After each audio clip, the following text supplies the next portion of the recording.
Now, let's add our absolute path to the image we are going to use for our bullet. Now,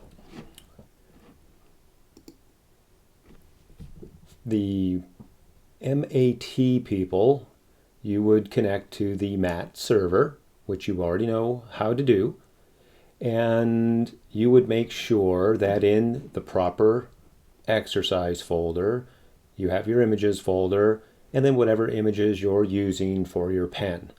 Okay? And all of this is inside your student folder, inside our class folder. Okay? So you just need to make sure that your images are here, and then you'll target those images just how we have done so in the past. So as an example, if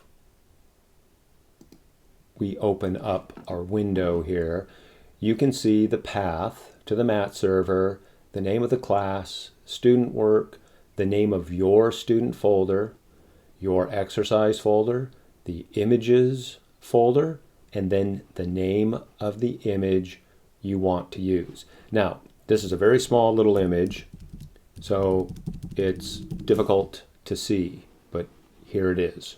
Okay, so I'm going to zoom back out. Now, you would copy your path, all right? And then we can hide this.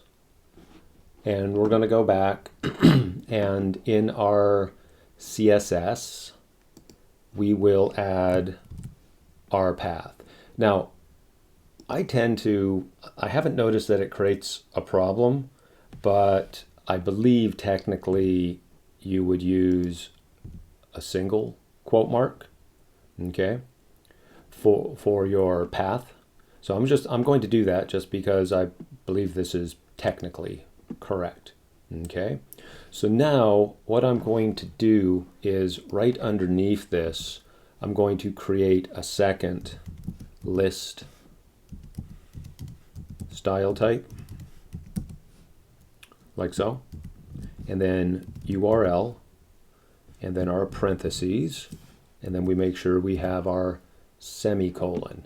Now, see if I have it here. So the School of Art people, you have a different server, and you know how to log into the server, and you would go to your class time, then your students folder, and you would find your student folder, and of course you have your exercises, and your exercises have an image folder, images, and you would make sure your images are inside.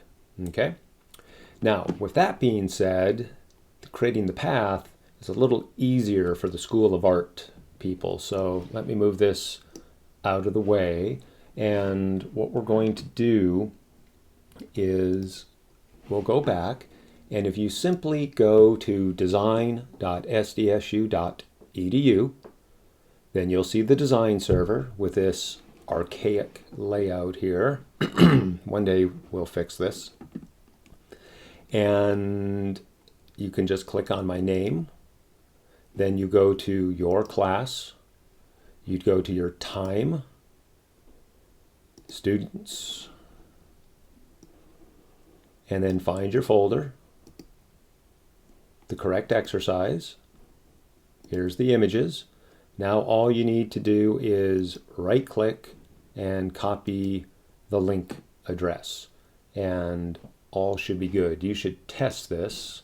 So let's just paste in that address.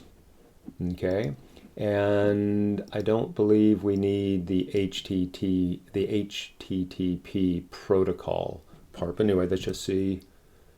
All right, so here's the image. Again, it's really small, but trust me, there it is. Okay, so let's hide this because I copied, and then we'll go inside here and we'll add our single quote and we will paste. Now, I don't need both of these. I just wanted to demonstrate that one school goes about putting their files on the server one way, the other school does it another way. Okay? Or you can get your paths. The important thing is make sure your images are in the correct folder in your student folder on the class servers. Okay? All right, so I'm going to comment out the second one here. So let's just add our comment. And then we will save. And then let's just take a look, and hopefully our images will show up.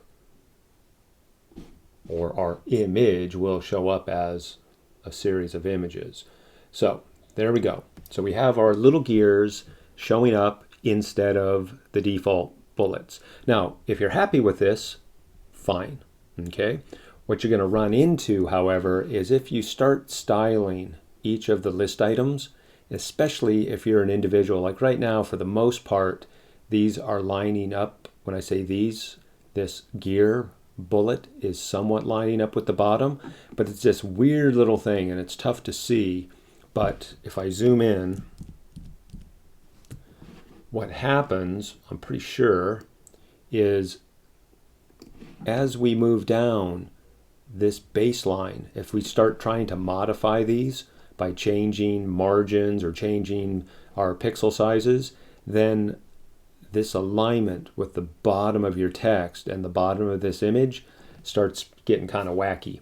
And if you are an individual that you want everything lined up just correctly, well, you're going to pull your hair out trying to format the list item. There's another way to add the bullet that gives you more control. Okay?